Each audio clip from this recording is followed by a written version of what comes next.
सर्व कलाकारांच्या जेवणाची व्यवस्था दादा आपल्या स्वर खर्चातून या ठिकाणी आपल्या जयंती उत्सव समितीला देत असतात। मी अशोक दादा निकाळजे सर्व कलाकारांना जयंती उत्सव समितीला विनंती करतो की त्यांनी भाऊचं या ठिकाणी स्वागत करायचं आहे।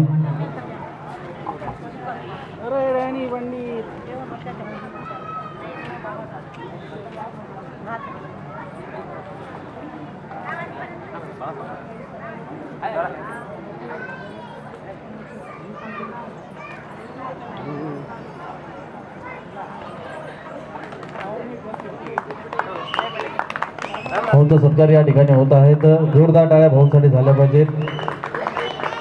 खूप खूप आभार भाऊ, आपण दरवर्षी प्रमाणे यावर्षीही आपण सर्व कलाकारांचं या ठिकाणी जेवणाची व्यवस्था मोठ्या संख्येने या ठिकाणी करतात, त्याबद्दल मी भाऊचे जयंती उत्सव समिती 2026 तर्फे आभार मानतो व भाऊंना विनंती करतो भाऊंना विनंती करतो की त्यांनी शुभेच्छा द्याव्या।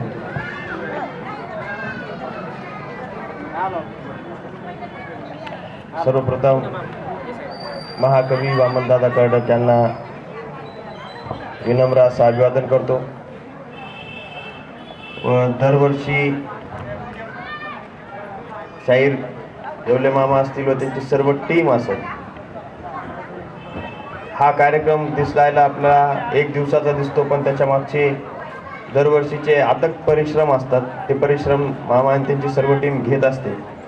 हे सर्वजण ते कलावंतांना बोलवण्यापासून त्यांची राहण्याची व्यवस्था असेल, त्यांचा संपर्क करायची असेल, संपर्क करून त्यांना बोलवणं, कोणतं त्यांच्या जेवणाची व्यवस्था करणं, त्यांच्या पाण्याची व्यवस्था करणं, संपूर्ण इथलं मंडप असेल, स्टेज असेल, साऊंड असेल, आपल्याला कॅमेरामन असेल, इथले फोटो असतील, फोटोचे हार असतील, अभिवादन करायच्या सगळ्या गोष्टी असतील। वामनदादांचा आपल्या मी तर शहरात एकच पुतळा दिसतो, ते पण इथंच आपल्या इथं हा उपलब्ध आहे, म्हणून आपल्या सर्वांसाठी अभिमानाची गोष्ट आहे। व अशा सर्व जे आपल्यासाठी काम करणारे लोक आहेत, असे ह्या ज्या वामनदादांचे विचार पुढे जाणारे लोक आहेत, बाबासाहेबांचे विचार असतील, समतावादी विचार असतील, अहिंसावादी विचार असतील, संविधानाचे विचार असतील, हे कुठंतरी वाढवण्यासाठी ही सर्व टीम नकळत काम करत असते व ह्यांना प्रोत्साहन देणं, आपण ते काम गाणं म्हणू शकत नाही, आपण कलावंत होऊ शकत नाही, तर कलावंतांची आपण साथ देणं, फुल न फुलाची पाकळी म्हणून कुठेतरी मदत करण्याचा छोटा प्रयत्न राष्ट्रवादी काँग्रेस पक्षाच्या वतीने आम्ही या ठिकाणी करत असतो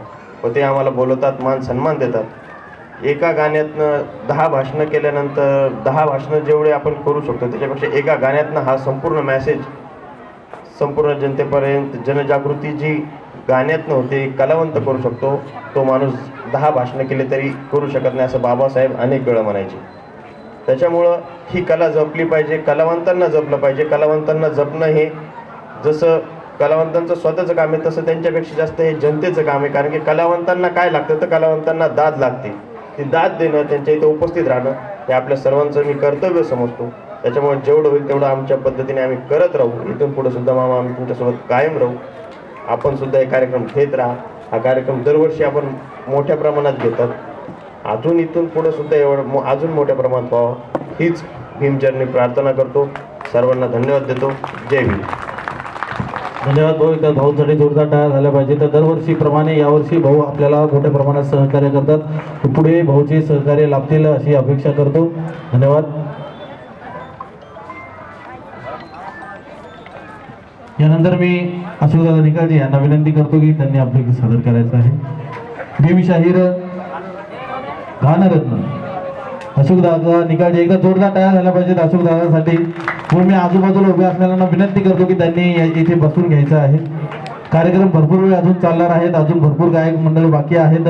आपणास विनंती आहे की आजूबाजूला उभं न राहता आपण या ठिकाणी स्थानापन्न व्हायचं आहे। धन्यवाद।